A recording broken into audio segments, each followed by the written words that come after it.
पाठ 15 भक्ति के भाव सुमन लिखित प्रश्न उत्तर। तो लिखित प्रश्न का लघु प्रश्न का पहला प्रश्न है, सोने में सुहागा को मिलाने का क्या परिणाम होता है? तो इसका उत्तर होगा, सोने में सुहागा को मिलाने का यह परिणाम होता है कि सोना निखरकर और अधिक चमकदार हो जाता है। कहते हैं ना, ये तो सोने में सुहागा हो गया, तो ये सोने में सुहागा अर्थात सोना और भी निखर कर चमकदार हो गया। ठीक है, तो इसका उत्तर लिखेंगे, सोने में सुहागा को मिलाने का यह परिणाम होता है कि सोना निखर कर और अधिक चमकदार हो जाता है। नेक्स्ट क्वेश्चन है, रैदास ने किस प्रकार की भक्ति की है? तो रैदास ने अपने निराकार प्रभु को सर्वोपरि मानकर समर्पित भाव से दास्य भाव की भक्ति की है, दास्य भक्ति की है। देखिए, निर्गुण संत कवि, सगुण संत कवि, ये दो कवि होते हैं भक्ति काव्य में। ठीक है, तो सगुण कवि वो होते हैं जो ईश्वर के सकारात्मक रूप की यानी कि जो साकार रूप सबके सामने होता है, ठीक है, उसकी भक्ति करना। और निर्गुण संत कवि किनकी भक्ति करते हैं? निराकार, जिनका कोई आकार नहीं है, रूप रंग नहीं है, उस ईश्वर की भक्ति करते हैं। तो यहाँ पर रैदास जो है, उन्होंने भले ही पंक्ति में ये कहा है कि अब कैसे छूटे राम नाम की रट लागी, तो यहाँ भगवान राम का नाम जरूर लिया है, लेकिन ये उनको देख करके नहीं कह रहे, उनके रूप को देख करके नहीं कह रहे हैं। ये निराकार यानी कि ईश्वर जो है, उनके लिए राम जो है उनका कोई आकार नहीं है। ठीक है, तो ये उन्होंने नाम भले ही राम का लिया है, लेकिन यहाँ पर उन्होंने उनके आकार की बात नहीं करी है। ठीक है, तो ये निराकार प्रभु को सर्वोपरि मानकर समर्पित भाव से दास्य भक्ति की भक्ति करते हैं। तो इसका आंसर आप लिखेंगे, रैदास ने अपने निराकार प्रभु को सर्वोपरि मानकर समर्पित भाव से दास्य भक्ति की है। नेक्स्ट क्वेश्चन है, मीरा ने राम रतन धन किसे कहा है? तो इसका उत्तर होगा, मीरा ने राम रतन धन श्री कृष्ण जी को कहा है। अब फिर कहेंगे आप कि मैम इसमें तो राम रतन धन है, इसमें नाम राम का है। ठीक है, तो लेकिन फिर वही बात कि भगवान राम के नाम का सब लोग जाप कर रहे हैं, लेकिन उनकी भक्ति भगवान श्री राम की नहीं है, भगवान श्री राम के लिए ही नहीं है। उनकी भक्ति निराकार भी हो सकती है, उनकी भक्ति भगवान श्री कृष्ण के लिए भी हो सकती है, पर भगवान श्री राम का नाम जरूर वो प्रयोग कर सकते हैं। ठीक है, तो यहाँ इसमें उत्तर होगा, मीरा ने राम रतन धन श्री कृष्ण जी को कहा है। ठीक है, अब नेक्स्ट क्वेश्चन है आपका, गिरधर नागर का क्या अर्थ है? तो गिरधर नागर का अर्थ है पहाड़ को धारण करने वाले नागरिक अर्थात श्री कृष्ण जी। तो यहाँ पर आपने पंक्ति में जैसे आपने पढ़ा ही होगा, क्या कहा है? मीरा के प्रभु गिरधर नागर हरख हरस जग जस गायो। ठीक है, तो यहाँ पर ये मीरा के जो प्रभु हैं, ठीक है, मीरा के जो प्रभु हैं, उन्होंने वो, क्योंकि आपको बताया ही था मैंने कि मीरा किनकी भक्त है? भगवान श्री कृष्ण की। ठीक है, वो भगवान श्री कृष्ण की परम साधिका रही है। ठीक है, आपने कवि परिचय में पढ़ा ही होगा उनके बारे में। तो उन्होंने बताया है कि मीरा के प्रभु गिरधर नागर, मीरा के जो प्रभु हैं वो पहाड़ को धारण करने वाले नागरिक हैं। ठीक है, हरक हरक जस गायो, हरक हरक अर्थात प्रसन्न होकर के वो ये गीत हर जगह गाती हैं कि मेरे तो प्रभु पहाड़ उठा सकते हैं। ठीक है, तो इसका उत्तर आप किस तरह से लिखेंगे? आप लिखेंगे इसका उत्तर, गिरधर नागर का अर्थ है पहाड़ को धारण करने वाले नागरिक अर्थात श्री कृष्ण जी। ठीक है, नेक्स्ट क्वेश्चन है,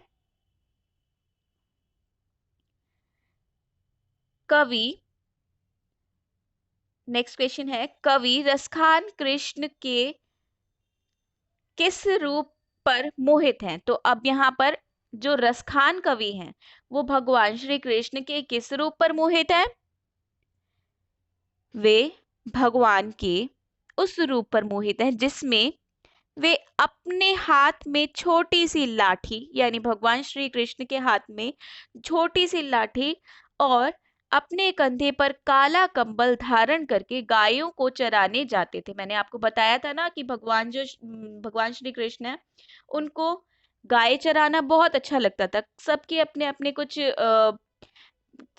अपनी कुछ हॉबीज होती है। उनकी एक अपनी जो फेवरेट थी श्री कृष्ण भगवान की, वो थी गायों के साथ में खेलना, ठीक है, उनको चराना, उनके साथ में घूमना। ग्वाले बनकर जाते थे। मैंने जैसे आपको पढ़ाते टाइम बताया था कि उनको आपने महाभारत में भी देखा होगा कि दुर्योधन बड़ा चिढ़ाते थे ग्वाला ग्वाला कह करके।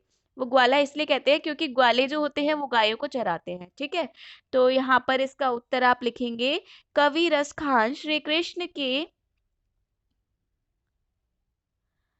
उस रूप पर मोहित हैं जिसमें वे अपने हाथ में छोटी सी लाठी, क्योंकि खुद ही श्री कृष्ण उस समय बहुत छोटे से थे, बचपन में ही जाते थे, है ना, नंद बाबा, क्योंकि नंद बाबा के पास तो बचपन में थे, तो छोटे थे, तो उनके हाथ में छोटी सी लाठी होती थी और अपने कंधे पर काला कंबल धारण करके गायों को चराने जाते थे। ठीक है, तो आंसर पूरा लिखा जाएगा इस तरह से, कवि रस खान कृष्ण जी के उस रूप पर मोहित हैं जिसमें वे अपने हाथ में छोटी सी लाठी और अपने कंधे पर काला कंबल धारण करके गायों को चराने जाते हैं। ठीक है, नेक्स्ट क्वेश्चन है आपका, प्रस्तुत भक्ति पदावली में रस खान अपने जीवन का सुख किन दो कार्यों में महसूस करते हैं? तो इसका उत्तर लिखेंगे, प्रस्तुत भक्ति पदावली में रस खान अपने जीवन का सुख उन दो कार्यों में महसूस करते हैं जिनमें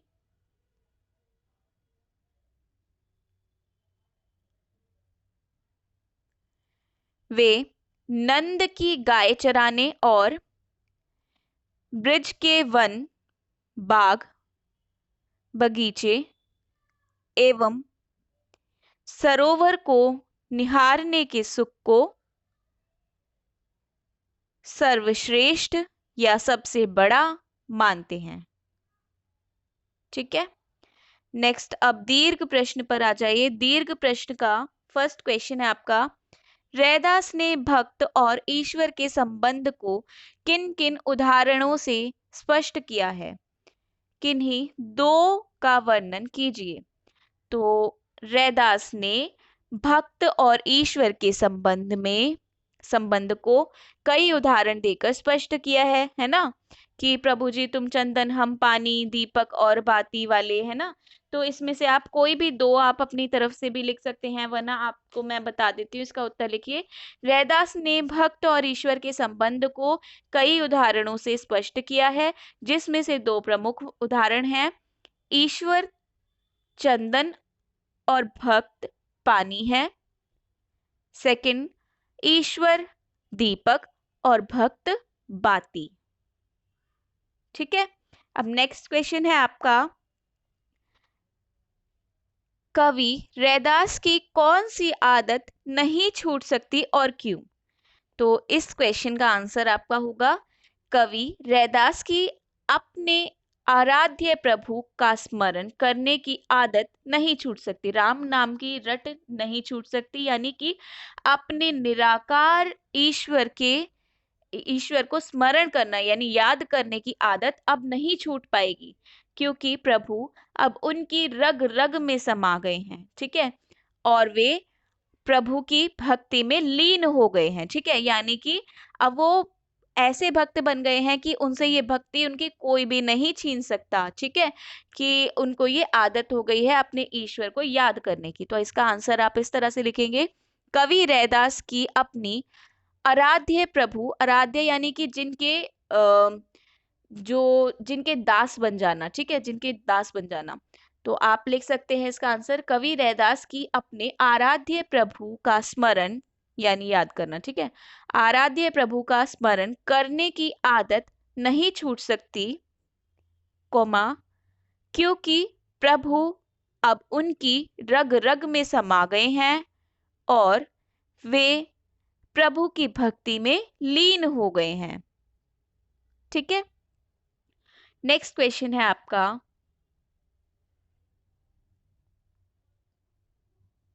कवयित्री मीरा ने नाम संकीर्तन की क्या विशेषता बताई है?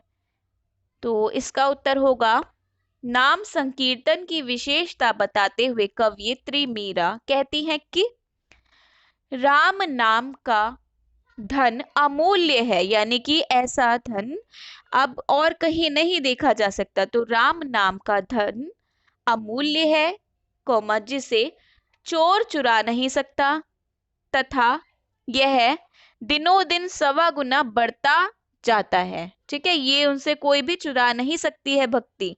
ठीक है, कोई भी नहीं चुरा सकता है मीरा से भगवान श्री कृष्ण के प्रति जो उनकी भक्ति भाव है, उनसे कोई भी वो भक्ति छीन नहीं सकता, चुराई नहीं जा सकती। उत्तर फिर से सुन लीजिए एक बार। नाम संकीर्तन की विशेषता बताते हुए कवयित्री मीरा कहती है कि राम नाम का धन अमूल्य है, जिसे चोर नहीं चुरा सकता, तथा यह दिनों दिन 1.25 गुना बढ़ता ही जाता है। ठीक है, नेक्स्ट क्वेश्चन है फिर, कृष्ण की भक्ति के लिए रसखान किन सांसारिक सुखों का त्याग कर देना चाहते हैं? तो इसका उत्तर होगा, कृष्ण जी की भक्ति के लिए रसखान वैभव, भोग विलास व राजशाही सुखों का त्याग कर देना चाहते हैं। जैसे उन्होंने अपनी पंक्ति में बीच बीच में बताया ना कि नंद की गाय चराने के लिए वो आठों सिद्धि नवोनिधि का भी त्याग कर देंगे। और ऐसा उन्होंने बताया कि राजवंशी जितने भी सुख हैं उनका त्याग कर देंगे अगर उनको एक उनके मतलब नंद की गाय चराने का मौका मिल जाएगा, तो वो ये सारे सुख भी त्याग कर देंगे, उनका सुख त्याग कर देंगे। अगर वो ब्रज वन वाटिका में जाएंगे, अगर उनको अपनी आंखों से देखने का सुख प्राप्त होगा, तो वो क्या राज सुख भी, उनको भी राजमहल के सुख को भी त्याग कर देंगे। तो इसका उत्तर लिखेंगे आप, इसका उत्तर लिखा जाएगा इस तरह से कि कृष्ण जी की भक्ति के लिए रसखान वैभव, भोग विलास, ये कोमा डाल के लिखेंगे, वैभव कोमा भोग विलास व राजशाही सुखों का त्याग कर देने को भी तैयार है। ठीक है, फिर नेक्स्ट क्वेश्चन है आपका, रसखान क्या देखने के लिए व्याकुल है और क्यों?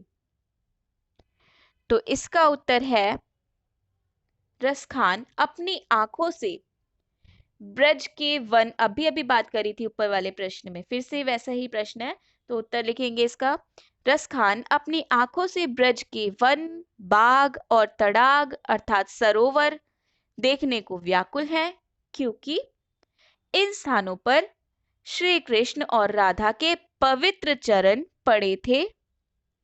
ये स्थल रसखान के लिए बहुत पवित्र है। हम भी जब कभी जाते हैं मथुरा वृंदावन में, हम एक स्टोरी सुन करके ही आते हैं भगवान श्री कृष्ण की। वो यहाँ पर खेलते थे, वो यहाँ पर पढ़ते थे, वो यहाँ पर अपनी लीला दिखाते थे।